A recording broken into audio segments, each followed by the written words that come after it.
Hi, everybody, and thanks for joining us today. Just our quick disclaimer, this presentation is for educational purposes only.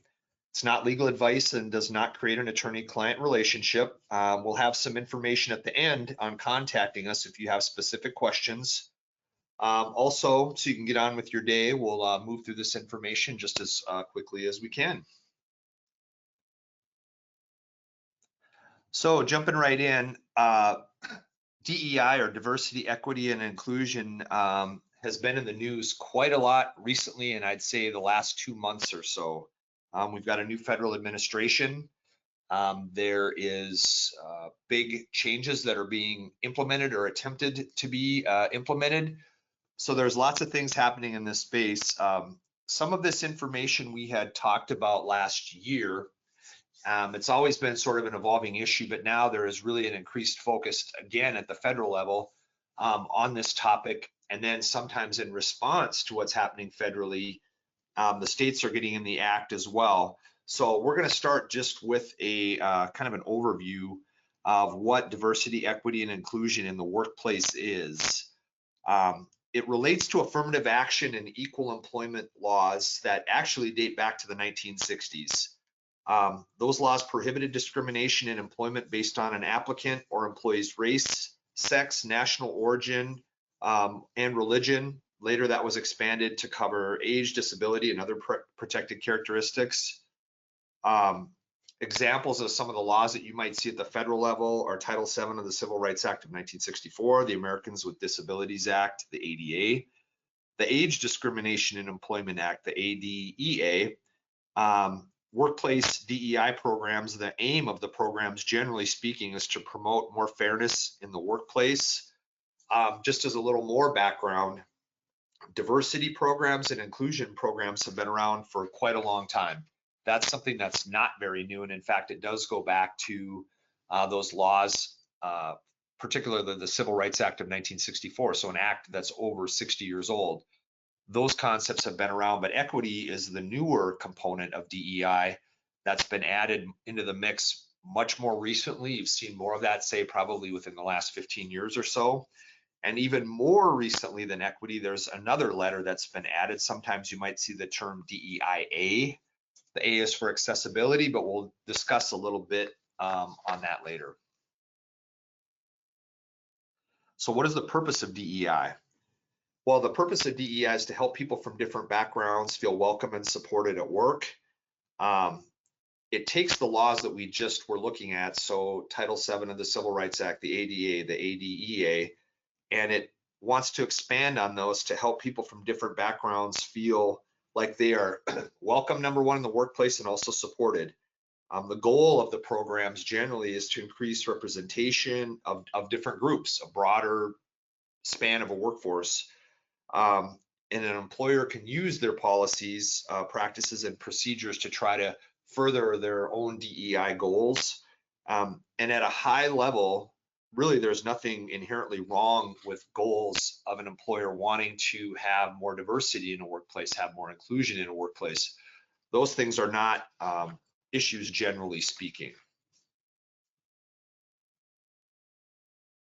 So with DEI programs in the workplace, what we've seen is that they do have a specific mission or a specific purpose. What they try to accomplish are several things. They want to attract, or the purpose is to attract and retain talent. A lot of workers, if you're an employer, a lot of workers want DEI conscious workplaces. The employers are looking to increase employee job satisfaction, morale, and productivity.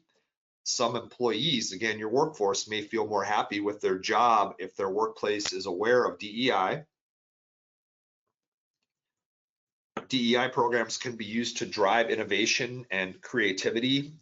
So if an employer is allowing input and participation by employees with a lot of different backgrounds, perspectives, and experiences, that could lead to improved financial performance and profitability for the employer. Definitely enhancement of public image is a huge goal with a lot of DEI programs, especially in bigger companies. Those employers might feel that they look better publicly if they've got a DEI program in place. They feel it could help with their marketing, their recruiting of employees. business development, investment opportunities, things along those lines. And then a lot of employers with DEI programs were looking to lower their risk of liability. They feel that if they have a DEI program in place, it makes them look good. It shows they're trying to be a proactive employer on that issue. They're hoping that that will lower risk for discrimination and affirmative action-based claims. And that also helps the employer appear to be more open to different types of individuals within their workforce. So let's break out each of the components now individually and discuss them just a bit. The diversity, equity, and inclusion individual components. We're going to start with diversity. What is it? Well, that basically just means the existence of variety in the workplace. So you think about different characteristics that somebody or groups of people may have within your workplace. So that could be things like their age, their ethnicity, physical capabilities. Are they a veteran or not? Are they single? Are they married? Do they have a family? Where are they from? What are some of their interests and ideas?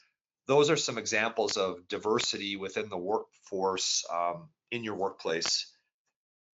And it's reported by a lot of sources that if you've got a diverse workforce, again, you may have a different positive effect on strategic planning, resource allocation, your decision making, your operations.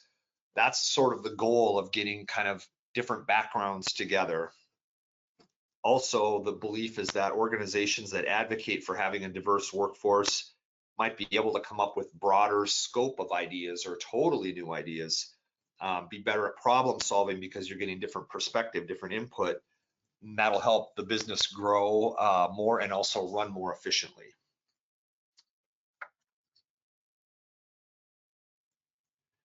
We're going to discuss inclusion next before equity. We're saving equity. So what is inclusion? You're really looking at providing a work environment that's welcoming. So you want that to be in relation to employers' values. You want the employer to engage, to hear the employees, have involvement with the employees of all different backgrounds, as well as the employer providing opportunities for all employees to make contributions, to grow professionally, reach their full potential. So inclusion really is an idea of bringing everybody to the table within the workforce to help the organization and help themselves succeed.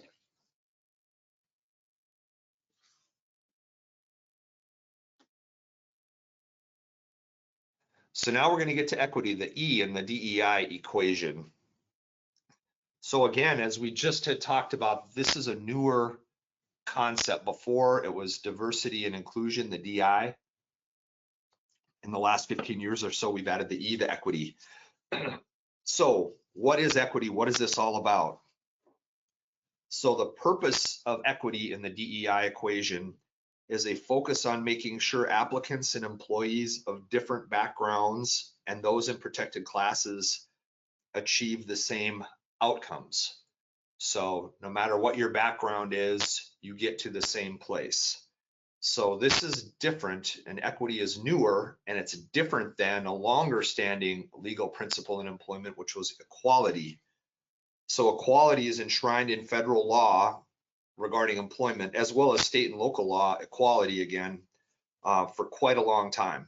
It's probably about 60 years that we've had equality laws, and equality looks at whether applicants and employees were treated consistently by the employer with those employer standards, their policies, practices, and expectations. So equality focuses on opportunities instead of outcomes, which is the focus of equity. We'll discuss some of the recently developing legal risks with equity programs in just a little bit here.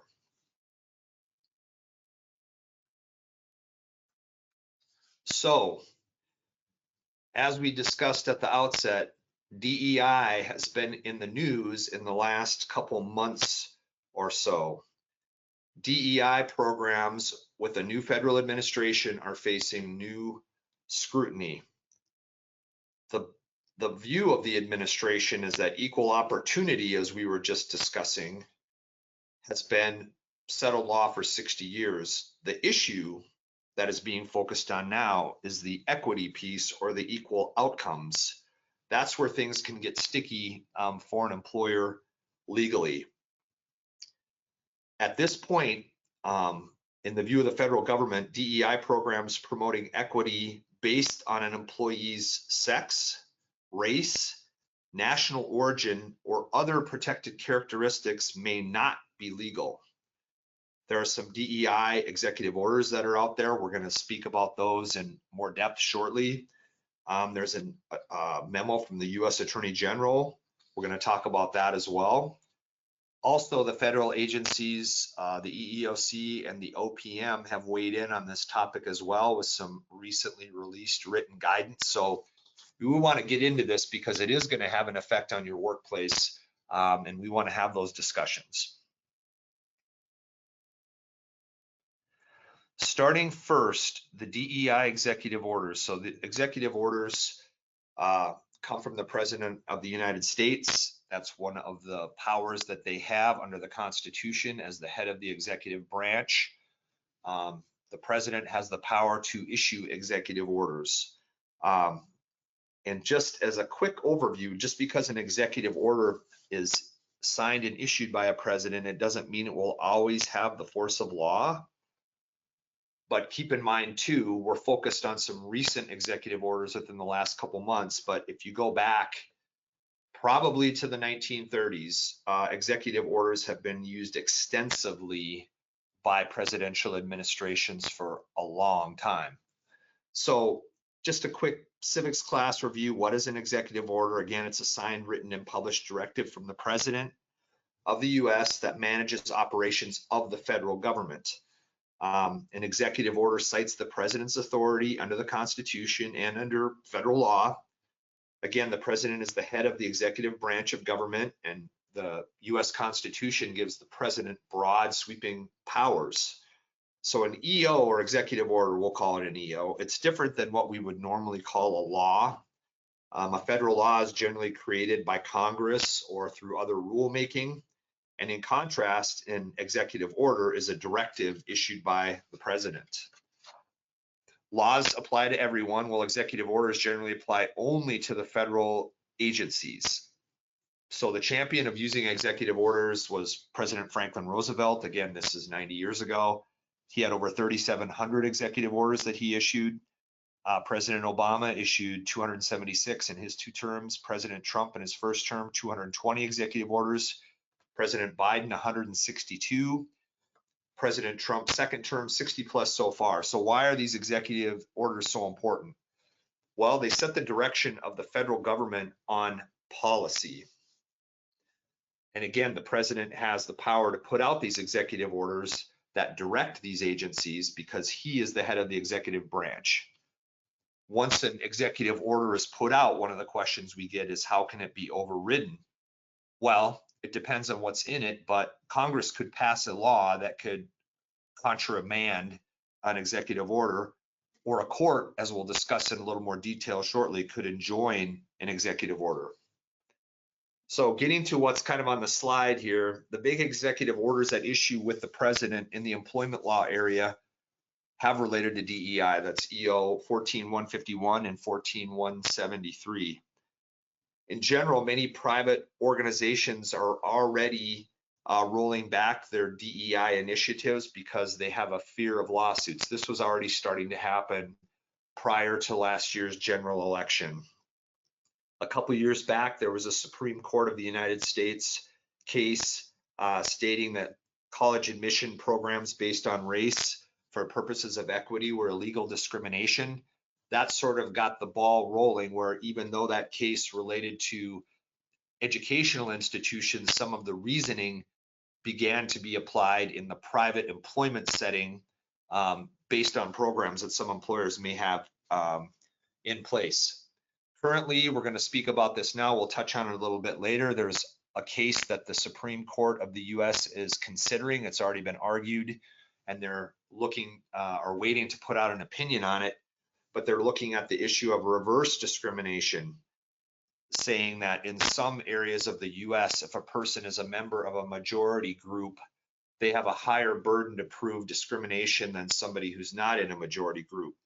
It appears from the arguments before the court that they are rejecting that higher burden argument, so that there really might end up being, by decision of the Supreme Court, no such thing as reverse discrimination. It may just be only discrimination under one standard. So that's something to think about. So with Executive Order 14-151, can we go back one, Dan? With Executive Order 14-151, it directs the Office of Management and Budget to terminate all mandates, policies, programs, preferences, and activities relating to DEIA. The A is for accessibility, as we noted, and Executive Order 14-173 instructs federal departments not to issue contracts to private organizations that enforce illegal DEI frameworks. So that basically means that a lot of employers cannot have a program that the feds would view as illegal when it comes into the equity space. So in the broader context, again, kind of the view from above, what really is going on with the administration is they want to get away from what they consider artificial outcomes with employment, and what they're looking for is merit. They want to use merit of employees, of applicants, as the main factor in employment. They don't want employment based on immutable qualities such as someone's sex, their race, their national origin. They don't want decisions based on that. Instead, they want focus on merit. In other words, who is the most qualified individual for the job. So what's going on with these two DEI executive orders that we were just discussing? Well, last month there was a court decision out of a federal district court in Maryland where the judge issued a nationwide preliminary injunction on the two executive orders, saying that, well, they're too vague under the Fifth Amendment, and saying they are chilling of commercial free speech under the First Amendment. So this court came out swinging and said, yeah, these orders are not enforceable. However, this month, that injunction has been suspended by a federal appeals court. So that means a fight is continuing on those, but the upshot of that is that the executive orders are now still in effect under the narrow scope of existing federal anti-discrimination law. This is just sort of the start of this situation. There's going to be more fights that are going to continue. If you're a federal contractor, in other words, you're receiving federal funds, you've got to be, for a project, you've got to be especially careful before you're signing a contract with the federal government right now because of some of these mandates inside of these executive orders. The other thing that you need to watch out for as an employer is some shareholders, if you're a bigger company that has stock, some shareholders are bringing lawsuits against the companies if the shareholders feel that there is an illegal DEI program in place. These lawsuits are being filed. They've been being filed for a while prior to last year's general election, but since the general election, they have picked up. And there are also some states that are also closely scrutinizing employers with DEI programs to make sure that they're not crossing the line into illegal discrimination. So for example, Florida and Missouri are looking at bigger employers in their states who have DEI programs to make sure those programs are legal. They're not promoting some form of illegal discrimination in the view of those states. The state of North Carolina's legislature is also considering a bill that would take it one step further and make it a criminal offense to use public funds to give special treatment to any group. That could be extended to a private employer with a DEI program. So that's just something to keep in mind. But with hiring in general, kind of a theme you're going to hear today with this talk is it's always okay to focus on equal opportunity in hiring and terms and conditions of employment. That has been good law for over 60 years. Focusing, however, on equal outcomes is currently much more risky. That's a newer legal concept. It's more likely to get fought over. Engineering outcomes for quotas and preferences based on things like race, sex, and national origin. If you're an employer, you're doing that, you are opening yourself up to quite a few legal challenges.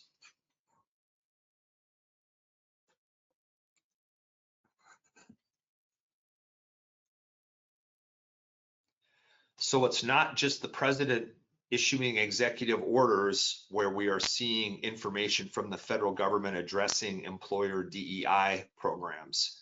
It's also coming from the U.S. Department of Justice and the new U.S. Attorney General. So U.S. Attorney General Pam Bondi issued a memo to all U.S. Justice Department employees last month. The name of the memo was Ending Illegal DEI and DEIA Discrimination and Preferences. It covers educational institutions as well as private sector employers that receive any federal funds. So that could be from a grant, that could be from some sort of program, that could be if you're a government contractor. So it does apply to private employers. The DOJ also issued a joint memo with the EEOC a week ago today, instructing employees on what to do if they experience discrimination related to DEI at work. So what this shows overall is that the U.S. Department of Justice and the U.S. Attorney General are looking to enforce federal civil rights laws related to hiring and employment. So again, as an employer, be careful if you have a DEI program. You need to be watchful with work events and observances. We'll give you a little detail on that. It doesn't mean that you can't have certain workplace observances, but you've got to be careful with how you do it. So for example, things like Black History Month, Asian Pacific Islander Month, International Women's Days, those observances are still okay. You can do those as an employer. However, those observances cannot be exclusionary and they can't be discriminatory. In other words, if you're celebrating one of those affinity group programs, everybody has to be able to participate. You cannot exclude people who are not under the covered affinity group. It's okay to recognize historical contributions and groups, but you've got to be careful to make sure that's open to everyone within your organization. And if a program is not, if a program is exclusionary, for example, based on race, national origin, sex, something like that, if the US DOJ got wind of it as an employer, you could be looking at some very steep penalties.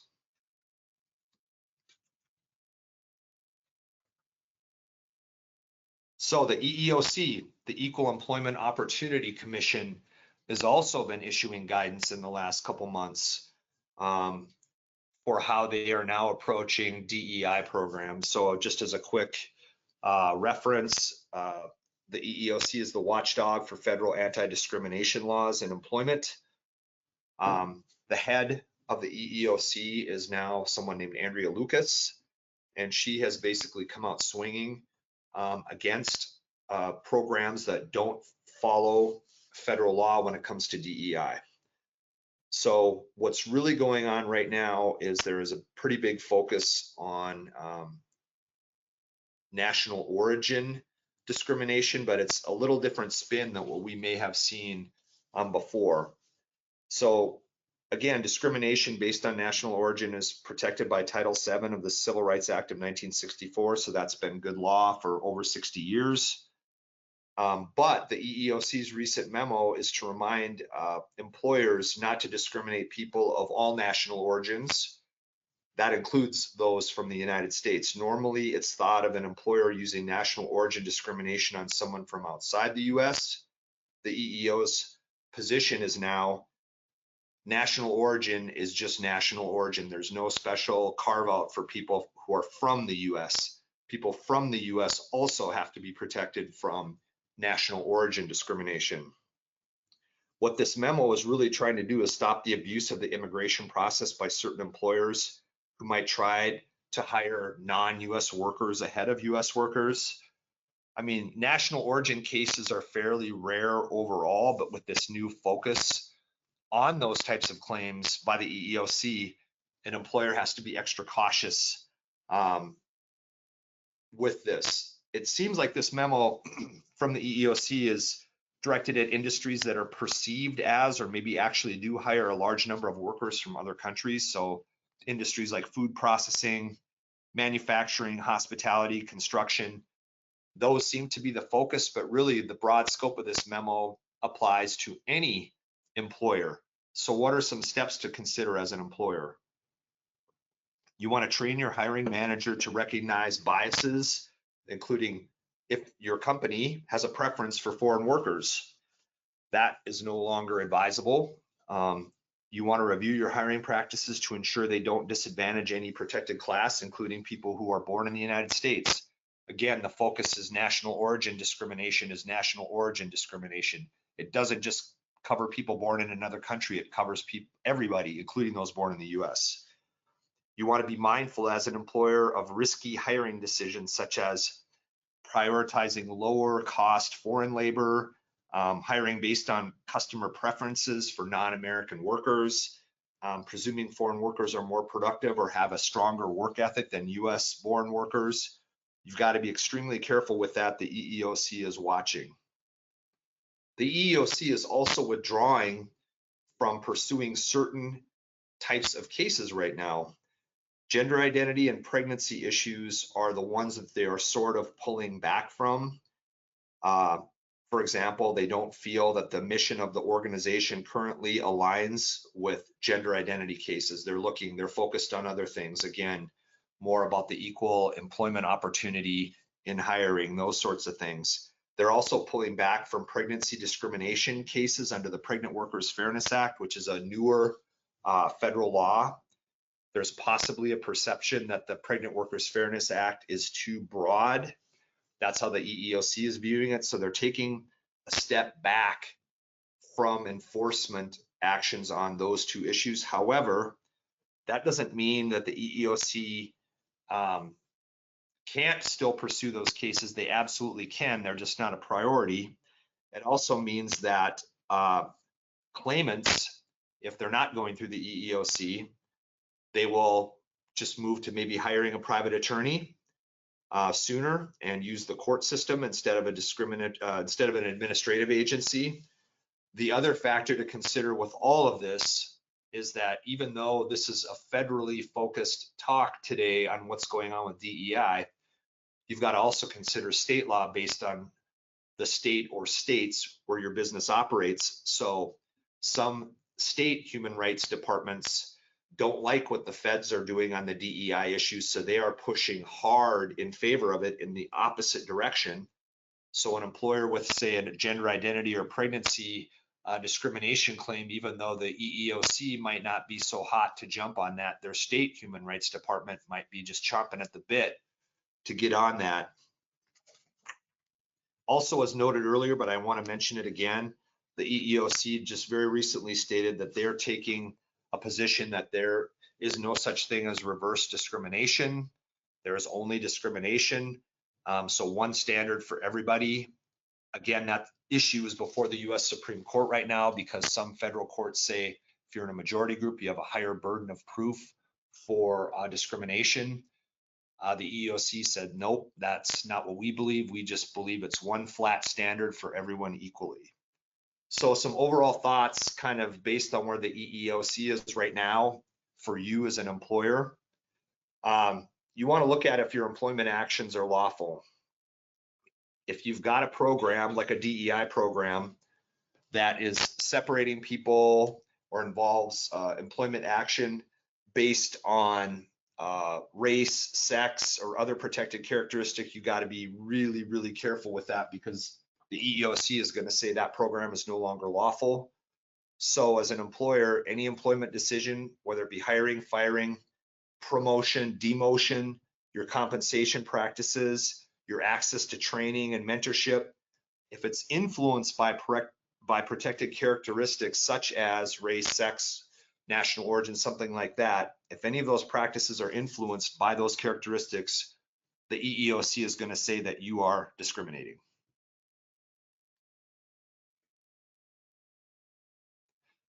Another big area that the feds have put out through another agency regarding DEI is through the Office of Personnel Management. They put out a memo directing federal agencies, as it notes, to terminate all illegal DEIA activities. Again, the A is for accessibility. But the reasoning behind this memo could easily be extended to private sector employers as well. The important part of the OPM memo addresses employee resource groups, or ERGs. An ERG is basically, it's a voluntary association of employees who share common identities. So again, it could be women employees, it could be Asian Pacific Islanders, it could be Hispanic American, Black American, it could be different groups that form an ERG. But as an employer, again, an ERG on its face isn't necessarily no longer allowed, but how the ERG is conducted is where the issue could come into play. So participation in these groups should not be limited by protected characteristics. Don't separate out employees and say, hey, you can't join this group because of your protected characteristics. Employees can't be excluded based on their protected characteristics such as race, sex, national origin. If there's an employee resource group, it's got to be open to everybody. If it is not, then you are running a risk of federal discrimination claim being brought against your company.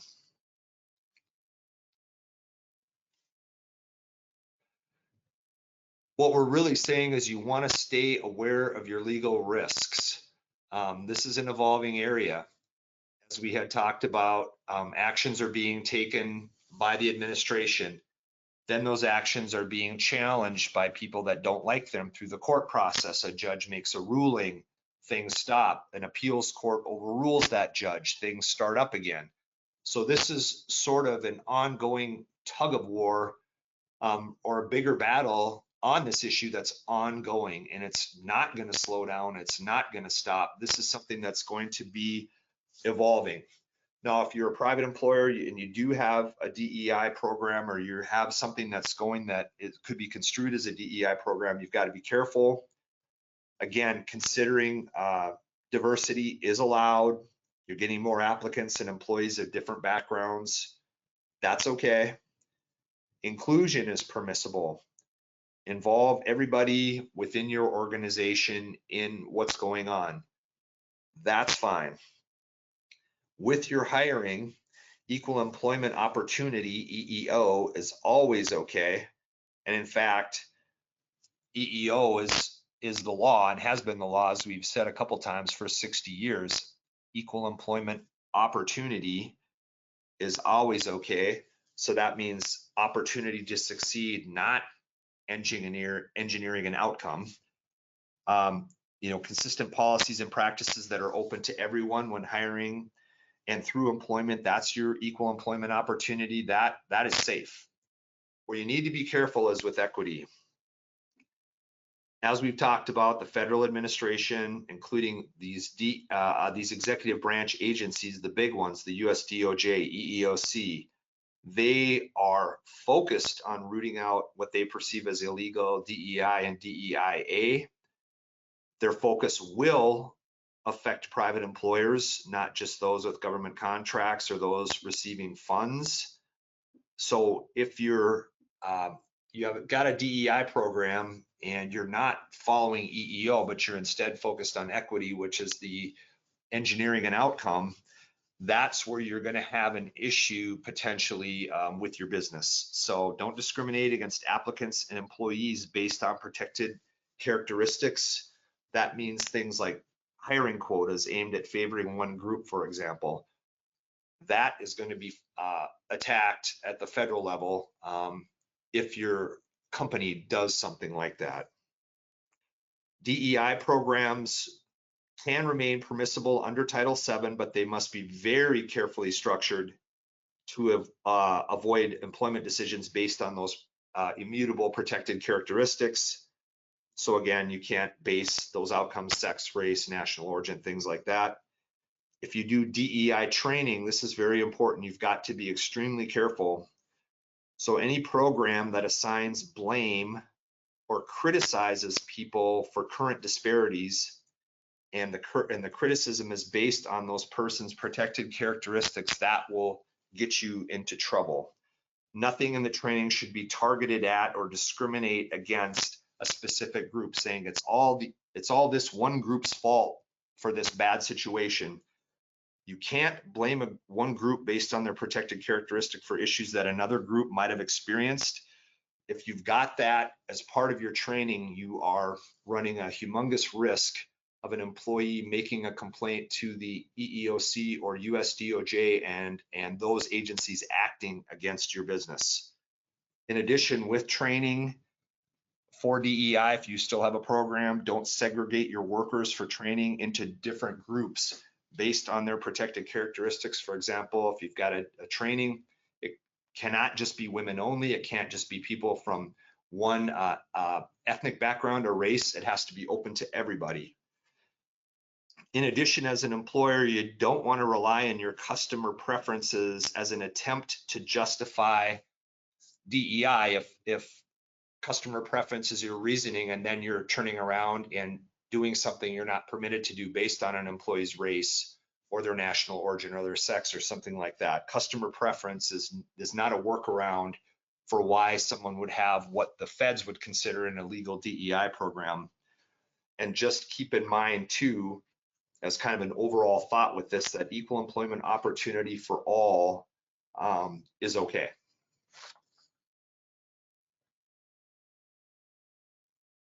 So how can we help you? This is a big topic. It's an evolving topic. What can myHRcounsel do if you're one of our clients and you've got questions on this stuff? Well, we can advise you on DEI issues. As I said, this is evolving. Some of it is daily. For sure, it's weekly.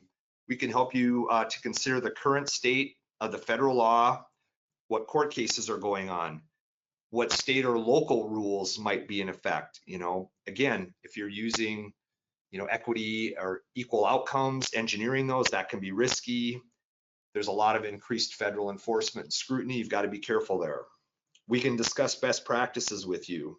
What are acceptable actions for your business, contrasted with what actions might push, you know, the limits of what is safe to do. We can provide you with a policy as well. This is something we've been doing even before last year's general election.